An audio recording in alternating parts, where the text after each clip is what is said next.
Բարև ձեզ սիրելի հեռուստադիտողներ, Civic-ի տեսակապի միջոցով զրուցելու է քաղաքագետ Հրայր Մանուկյանի հետ։ Բարև ձեզ, շնորհակալություն մեզ միանալու համար։ Բարև ձեզ, ես եմ շնորհակալ հրավերի համար։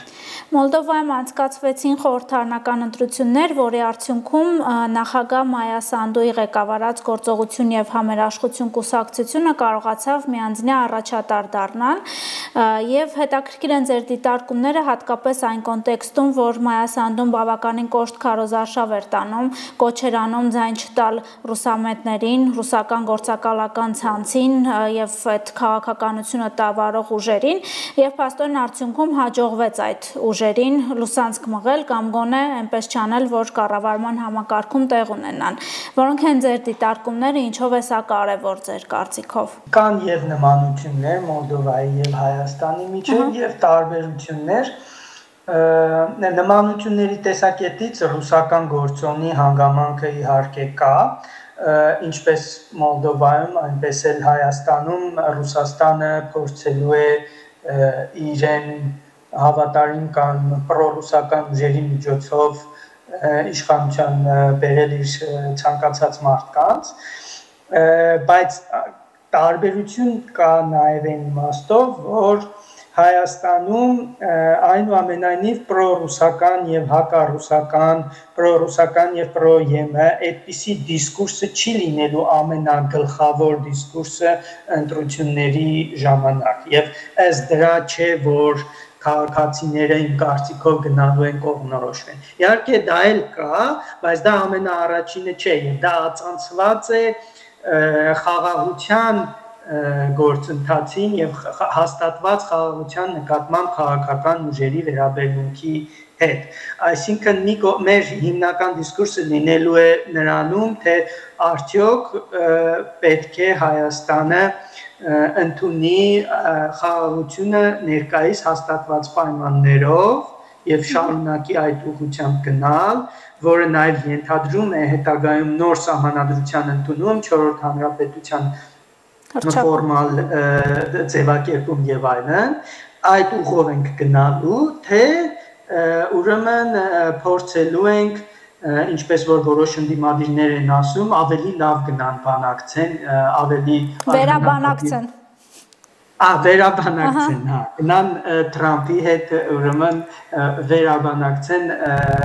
Թրամփի հետ հաստատած ուղին կամ մնացած այլ պայմանները։ Ուրեմն իհարկե պրոռուսական ուժերը լինելու են այն ուժերը, որոնք որ դեմ են հանդես գալու հաստատված պայմաններով խաղաղությանը, բայց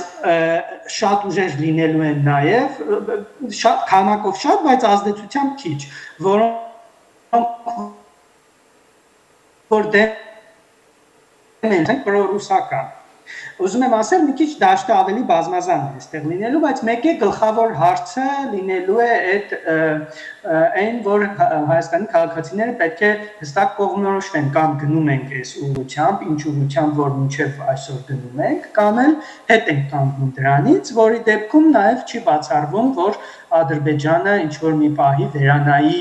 իր մոտեցումները եւ փորձի ուրեմն ուժային ճնշում բանեցնել Հայաստանի վրա։ Բայց տեսեք, ի տարբերություն օրինակ Մոլդովայի, որտեղ որ արգելվել են ռուսական հեռուստաալիքները, որտեղ որ օրինակ ռուսական տունն է փակվել, որտեղ որ ի վերջո նախագահը իր անուններով է կոչել օրինակ ռուսամետ ուժերին, գործակալ է անվանել նրանց, մեզ մոտ մի փոքր ավելի թույլ է այս ամենը։ Մենք խոսում ենք վտանգների մասին, նույնիսկ ամենաբարձր մակարդակներով, թե հիբրիդային պատերազմի, թե ռուսական հեռուստաալիքները փակելու անհրաժեշտության մասին, բայց գործողություններ չենք կատարում։ Ու դժվար է հավատալ, որ օրինակ ընտրություններից առաջ էլ մեր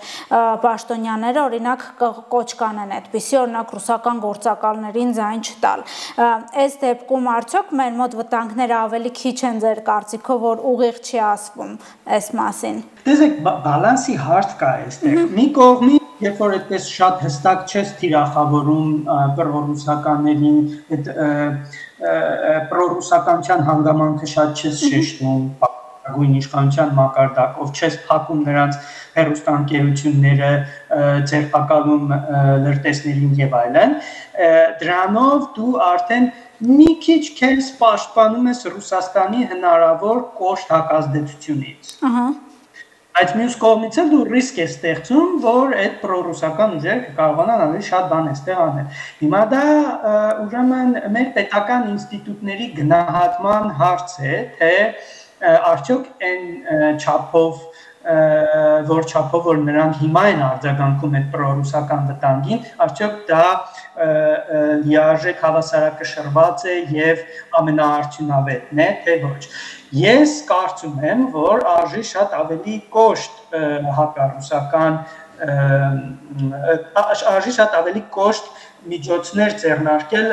պրոռուսական հնարավոր ռիսկերը չեզոքացնելու համար։ Բայց դա բնականաբար էլի ասում եմ նաև իշխանությունների գնահատման հարց է, չէ՞, որովհետև իշխանություններն էլ իրենց հռետորաբանության մեջ կարող են ավելի կոշտ լինել, այնպես ինչպես որ Մոլդովայի գործող իշխանություններն էին, ինչպես դուք նշեցիք, բայց մեր իշխանությունները ավելի զուսպ են իրենց պատմում այդ իմաստով։ Հիմա ես կարծում եմ, որ ինչքան էլ խոսույթի մակարդակում զսպվածությունը միգուցե տեղին է, բայց օրենսդրական մակարդակով Հայաստանում անպայման պետք է լինեն հստակ մեխանիզմներ, որպեսզի ռուսական ֆինանսավորման դեպքում հենց այնպես ինչպես Մոլդովան տեղ ունեցավ, ռուսական ֆինանսավորմամբ մի քանի ուժեր արգելվեցին մասնակցել ընտրություններին, որպեսզի շատ հստակ նման հանգամանքներ եթե բացահայտվեն, շատ հստակ եւ կոշտ արձագանք լինի դրանց։ Այսինքն այո, խոսույթի մակարդակում միգուցե չի խանգարում, որ մեր իշխանությունները կոստ չեն, կողմնակալություններով հանդես չեն գալիս, բայց օրենսդրական մակարդակով այդ մեխանիզմները ես կարծում եմ, որ շատ հստակ պետք է ստեղծվեն եւ մենք դրան պետք է պատրաստ լինենք։ Դե օրինակ Սամվել Կարապետյանի այս ձևավորվելիք ուժը ակնհայտ այդ ֆինանսավորում ունի, ռուսական եւ մի անգամ վարչապետը օրինակ խոսեց, որով գրպանում մի քանի անձնագիր ունի, գալիս է Հայաստանը փրկելու ասուլիսի ժամանակ, այս դեպքում էլ օրինակ ինչ վտանգներ կան, այդ մարդիկ առավոտից երեկո ինչ որ բարեգործական միջոցառումներ են անում այս նախընտրական շրջանում, գայթակղիչ առաջարկներ են անում, երեխաներ ունեցեք բնակարան կտանք, չգիտեմ մեղրին կդարձնենք տնտեսական գոտի եւ այլն, ամեն ինչ կախված է ռեսուրսների հետ եւ այդ ռեսուրսը ակնհայտորեն ռուսական ռեսուրս է ու ձեր կարծիքով ինչ վտանգներ կան, եթե մենք սրա մասին ուղիղ չխոսենք։ Այո, էլի խոսելը պարտադիր չէ, կարծում եմ, որ շատ ուղիղ վարչապետը ամեն անգամ այդ մասին շեշտի, բայց օրենսդրության մակարդակով պետք է հնարավորություններ ստեղծվեն, որպեսզի բացահայտվեն այդ հստակ ֆինանսավորման միջոցները, ոնց են գումարներ տեղափոխվում եւ ոնց են այստեղ հասնում եւ ուրեմն եթե անհրաժեշտ է նաև արգելվի այդ կուսակցության այդ ուժի մասնակցություն ընտրություններին։ Բայց տեսեք, այստեղ էլի մի հատ ուրիշ հանգամանք բալանսավորելու հարց է նաև առաջանում։ Ամեն դեպքում Հայաստանը դեմոկրատական երկիր է, չէ՞։ Դեմոկրատական երկիր է, դա նշանակում այս պահի դրությամբ նաև նախընտրական քարոզարշավ չէ, չէ՞։ Իհարկե։ Եվ քաղաքական ուժերը, անհատները, քաղաքացիները իրավունք ունեն իրենց մոտեցումները ազատ արտահայտելու, անգամ եթե բարոյական տեսակետից սխալ մոտեցումներ են ասում կամ դատապարտելի բաներ են ասում եւ անում, դեմոկրատական երկրներում կա հանդուրժողականության մի ինչ-որ աստիճան նման երևույթների հանդեպ։ Հիմա խնդիրը այն է, թե մենք ինչքանով ենք եւ որտեղ ենք գծում այն սահմանը, որից անկողմ այլևս չի կարելի ուրեմն պետությանը վտանգավոր թվացող քայլեր ու գործողություններ անել։ Այսինքն մի կողմից մենք պետք է նաև չբռնենք եւ միանգամից այնպես սահմանափակենք, որ եթե ինչ-որ մեկը պրոռուսական ինչ-որ մի բան է ասում կամ թեկուզ որոշ ֆինանսավորում որոշ տեղերից գալիս է, որը որ ուրեմն այնպես չի, որ շատ հստակ ինչ-որ օտարերկրյա պետության գործակալական կամ գաղտնի ծառայությունների կողմից ուղարկված գումարներ են, այլ ասենք ինչ-որ մարդիկ են, որոնք կապ չունեն իրականում այլ երկրների գործակալական ծառայությունների կամ իշխանությունների հետ, ուղղակի իրենց ֆինանսներով անձնական ենթադրենք, հա, ես ընդհանուր եմ ասում, ոչ թե կոնկրետ Կարապետյանի դեպքի հետ կապված։ Ենթադրենք այդպիսի մարդիկ ինչ որ ուզում են Հայաստանում ինչ որ չափով ակտիվություն անել։ Դա բարոյապես այո անընդունելի է տեսակետից, որը որ ուրեմն Նիկոլ Փաշինյանը ասաց, որ եթե գալիս են փրկելու տարբեր անձնագրեր ունենալով գալիս են Հայաստանում փրկելու եւ ընդ որում հետաքրքիր է որ այո, ինչպես մեր իշխանության ներկայացուցիչները ասեցին, Ռուսաստանից են հենց գալիս։ Իհարկե։ Փրկելու, ասենք այլ տեղերից Փրկիչներ չունենք։ Այլ տեղերից են փորձում, այո, այլ տեղերից փրկիչներ չունենք։ Բայց բոլոր դեպքերում հանդուրժողականության մի ինչ որ աստիճան ես կարծում եմ պետք է, որպեսզի այնպես չլինի, թե մենք շատ ենք սահմանափակում եւ արդեն ռիսկ կա, որ միգուցե ասենք այլ երևի այդքան էլ դեմոկրատական չէ։ Ուրեմն ինչ որ մի աստիճան պետք է, բայց ես կարծում եմ, որ հենց տեղ ունի Հայաստանը եւ Հայաստանի իշխանությունը շատ ավելի կոշտ սահմանափակումներ կիրառելու այս հարցում։ Տեսեք, ժողովրդավարությունից խոսեցիք Հայաստանի Ինչն է ժողովրդավարության սահմանումը, որն է այդ սահմանումը։ Մենք անդադ խոսում ենք այն մասին, որ Հայաստանը փորձում ենք դարձնել հնարավոր ժողովրդավար երկիր, որ վարչապետը խոսում էր օրինակ Եվրամիության անդամակցության մասին եւ դա հռչակված է նաեւ այդ 4-րդ հանրապետության քաղաքացիական պայմանագրի համաժողովում ընդունված հռչակագրում։ Վարչապետը նաեւ խոսեց այն մասին, որ եթե մենք նույնիսկ չդառնանք Եվրամիության անդամ, օրինակ թղթերով ենթադրենք ինչ-որ մի երկիր արգելափակի, մենք մեր ստանդարտները համապատասխան դարձնենք Եվրամիության ստանդարտներին, բայց ժողովրդավարության սահմանումը կոնկրետ հետաքրքիր է որն է ձեր կարծիքով եւ արդյոք Հայաստանում շատ դեպքերում հենց այդ ժողովրդավարության անվան տակ չեն կատարվում օրինակ գործողություններ, որոնք վնաս են հենց Հայաստանի Հանրապետությանը։ Տեսեք, ժողովրդավարության սահմանումը տարբեր կան իհարկե գիտական գրականությունում մինչև հիմա շարունակում են վիճել եւ այլն, կան նաեւ ժողովրդավարությունը տարբեր երկրներում չափող կազմակերպություններ, ինչպես օրինակ Polity Project, ուրեմն Economist Intelligence Unit, ուրեմն VDEM Report, էլի կան եւ Ես ընդհանուր որ նայում եմ որն է գերակշռող մոտեցումը ակադեմիական գրականությունում եւ այս կազմակերպություններում, որ կողմնորոշվում են որ երկիրն է ժողովրդավարական եւ ոչ երկիրը ժողովրդավարական չէ, ամենատարածված եւ ամենահիմնավոր մոտեցումը այն է, որ երկիրը համարվում է դեմոկրատական, եթե տեղի են ունենում ազատ եւ արդար ընտրություններ, ընդ որում ազատի տակ հասկացվում է, որ ցանկացած ուժ կամ անհատ հեշտությամբ կարող է հայտնվել քվեաթերթիկի վրա, դա Հայաստանում միշտ եղել է իրականում, մինչև 18-ին եղել։ Եվ արդար ընտրություններ սա հասկացվում է, որ մրցակցային դաշտը մոտավորապես հավասար է գրեթե բոլոր ուժերի համար այն առումով, որ բոլորը հնարավորություն ունեն ազատ մեդիայի եւ երթերի, հանրահավաքների, ընդհանրապես հավաքների միջոցով իրենց ծրագիրը եւ ասելիքը ներկայացնել հանրությանը։ Եվ ընտրությունները բնականաբար քվեարկությունները ճիշտ են հաշվարկվում, ուրեմն ընտրողները ահաբեկման չեն ենթարկվում, ընտրակեղծիքներ չեն լինում, այդ ուրեմն ոչ ռեգուլար հաշվարկներ չեն լինում, որ ասենք ինչ որ մի ընտրատեղամասում երկու ընտրատեղամաս իրար կողքի են, մեկում իշխանությունը հավաքում է ասենք 70% ձայն, մյուսում 25% ձայն, այսպիսի անհամաչափություններ չեն լինում, այսինքն նորմալ մաքուր ընտրություններ են լինում։ Այս արդարության հանգամանքն է, որ Հայաստանում չի եղել մինչև 2018 թվականը եւ 2018 թվականից հետո արդեն գոյություն ունի։ Ընդ որում այդ ազատ ու արդար ընտրությունների պայման է ոչ միայն այն, որ նախընտրական շրջանում քաղաքական ուժերը կարողանան լիարժեք եւ հավասար հնարավորություններ ունենան ներկայացնելու իրենց ասելիքը, այլ նաեւ որ ընտրությունից ընտրություն ընկած ժամանակահատվածում տալի։ Եվ այս տեսակետից որ նայում ես Հայաստանը լիարժեք դեմոկրատական երկիր է։ Գիտեք, կան երկրներ, օրինակ Թուրքիան, որ հիմա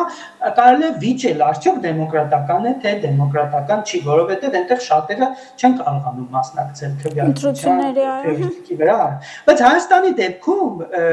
շատ հեշտ է հասկանալը եւ այն մասնագետները, ովքեր խորացած են դեմոկրատիայի մեջ, այդ հասկացության մեջ հասկանում են, շատ հանգիստ գրեթե բոլորը նորմալ լուրջ մասնագետներ ասում են, որ Հայաստանը դեմոկրատական երկիր է, բայց կան դեմոկրատիայի մի քանի աստիճաններ։ Ուրեմն հենց այդ նույն կազմակերպությունները, որ նշեցի, առանձնացնում են Հայաստանը նվազագույն պայմանները բավարարող դեմոկրատական երկիր է,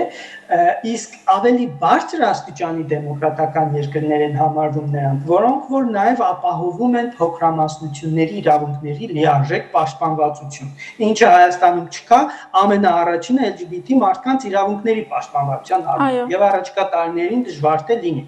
Հիմա, եթե Հայաստանը ուզում է ուրեմն դառնալ էլ ավելի դեմոկրատական, ապա ընդամենը պետք է բարելավի որակը այն կառավարման, այն մեխանիզմների հանրային հաշվետվողականության, որը հիմա կա, եւ նաեւ ուրեմն փոքրամասնությունների իրավունքները, and որում Հայաստանի դեպքում դա առաջին հերթին վերաբերում է LGBT անձանց իրավունքների պաշտպանությանը, որի առումով Հայաստանը շատ ետ է, նույնիսկ Վրաստանից է հետ ընկած, որովհետև Վրաստանում գոնե հակախտրականության մասին օրենքներ կան եւ ուրեմն and որում նաև աշխատանքային օրենսգրքում եւ այլ օրենքներում այդ դրույթներ կան, որ պաշտպանում են ուրեմն LGBT անձանց իրավունքները։ Հիմա խնդիրը Հայաստանի դեպքում այն է, հաճախ ես որ տեսնում եմ, որ հասարակական դաշտում շատերը մտածելով, թե իրենք պրոդեմոկրատական լավ բաներ են անում, անընդհատ քննադատում են իշխանություններին, թե վայ իբր իշխանությունները ուրեմն կոշտ բաներ են անում, հա, կամ ոստիկանությունը կոշտ է արձագանքում եւ այլն, առանց շեշտը դնելու նրա վրա եւ առանց զգալու ու գիտակցելու, որ եթե ուզում են Հայաստանը դարձնել այն ավելի դեմոկրատական եւ Եվրամիության երկրների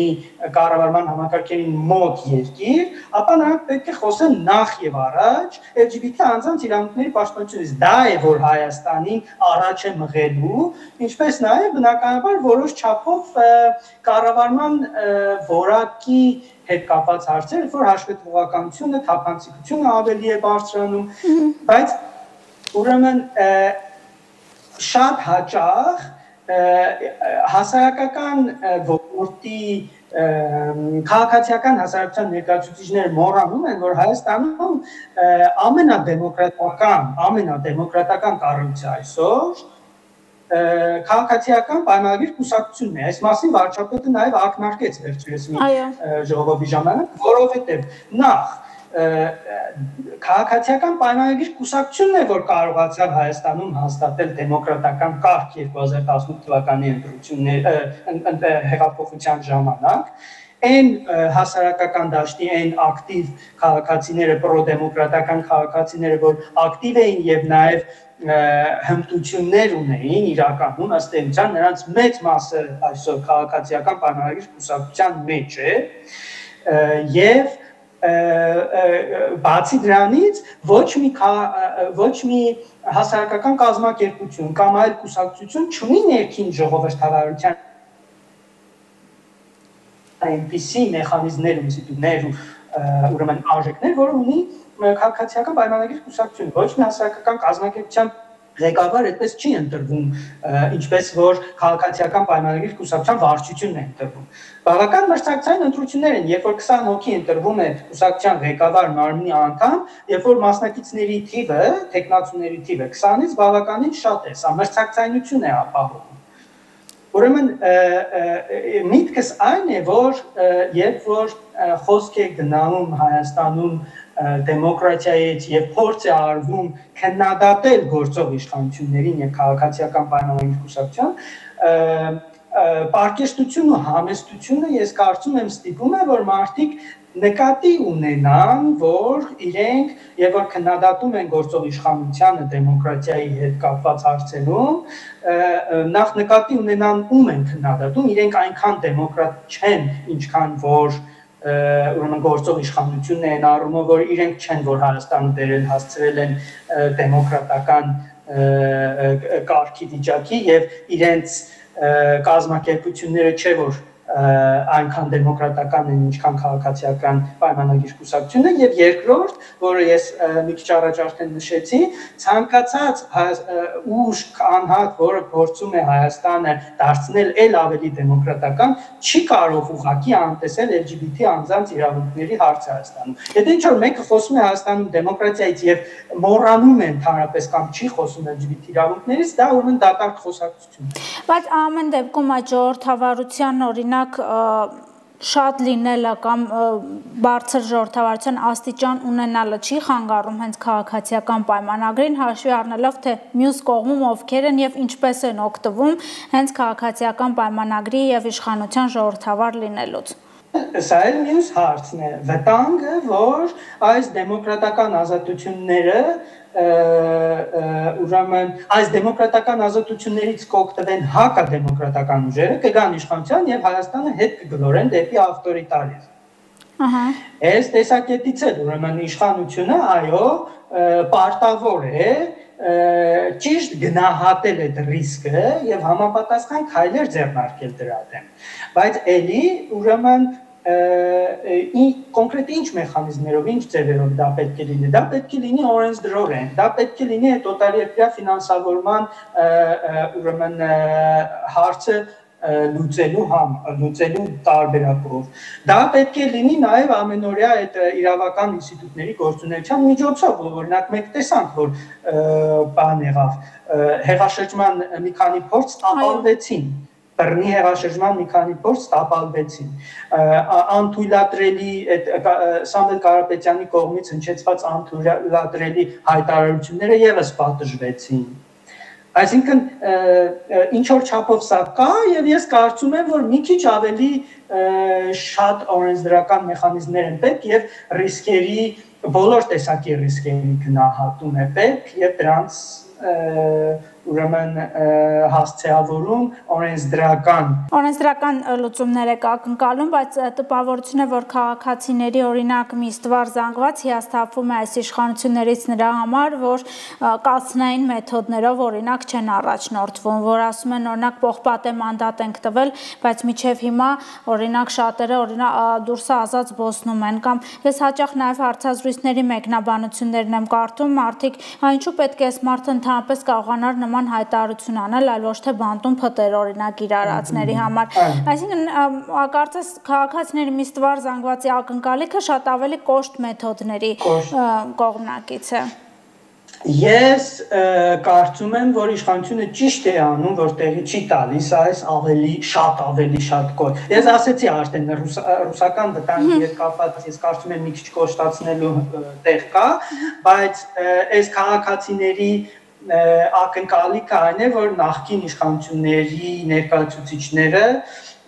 ուրեմն շատ ավելի կոշտ պատիժներ կրեն, քան թե այն ինչ որ հիմա են կրում։ Ես կարծում եմ, որ դա մի քիչ ավելի վտանգավոր ճանապարհ է եւ մենք պետք է այդտեղ սահման գծենք։ Եվ այնպես չէ, որ բոլոր երկրներում ուրեմն քաղաքական դաշտում միայն պարկեշտ եւ բարոյական եւ բոլորի կողմից ընդունելի մարդիկ են դաշտում երևում եւ չկան ուրեմն այնպիսի մարդիկ, որոնց որ հասարակության մի զգալի մասը ատում է կամ շատ բացասական վերաբերմունք ունի։ Ընդ որում մենք տեսնում ենք, որ հաճախ դա հանգեցնում է նաեւ բռնությունների, ինչպես օրինակ Միացյալ Նահանգների դեպքում, երբ որ վերջերս սպանվեց այնտեղի քաղաքական ակտիվիստներից մեկը։ Ուրեմն դեմոկրատիա դերևս չի նշանակում, թե դրախտ պետք է լինի եւ ամեն ինչ իդեալական արդար ձևով պետք է լինի եւ քաղաքական ուրեմն բանավեճերին հետևելուց մարդիկ չեն նյարդայնանալու ընդհանրապես կամ բոլոր քաղաքական գործիչների նկատմամբ գրեթե բոլոր մարդիկ դրական վերաբերմունք են ունենալու։ Ոչ, այդպես չի լինելու։ Այդ դժվարությունը միշտ կա, միշտ լինելու են քաղաքական դաշտում մարդիկ, որոնց նրանց հակառակորդ ուժերի համակիրները շատ վատ են վերաբերվելու։ Այս տեսակետից ես կարծում եմ, որ իշխանությունը կարողացել է ստեղծել այնպիսի իրավական համակարգ, որի միջոցով այդ հատիկ առ հատիկ, այսպես հետ են բերվում ժողովրդից թալանված միջոցները, բայց դա, ինչպես ես կարծեմ ձեր հետ հարցազրույցի անգամ ասեցի, դա բերվում է օրենքի տառին ու ոգուն լիարժեք համապատասխան ձևով, լավ ապացուցված ապացուցողական բազայի հիման վրա եւ ոչ թե այնքան որ մի քիչ այդպես մի թեթև մի քանի կասկած կա եւ գնում մարդկանց ուրեմն դատում են դրա հիման վրա եւ ես կարծում եմ որ այդ ուղղությամբ այն ինչ որ հիմա կատարվում է ճիշտ չափով է կատարվում։ Շնորհակալություն հրայր հետաքրքիր զրույցի համար։ Խնդրեմ ես էլ չնայեք։ Մեր հետևորդներին հիշեցնեմ, որ տեսակապի միջոցով զրուցում էի քաղաքագետ Հրայր Մանուկյանի հետ, կհանդիպենք։ Չմոռանաք հավանել տեսանյութը եւ բաժանորդագրվել Civic AM-ի YouTube-յան էջին։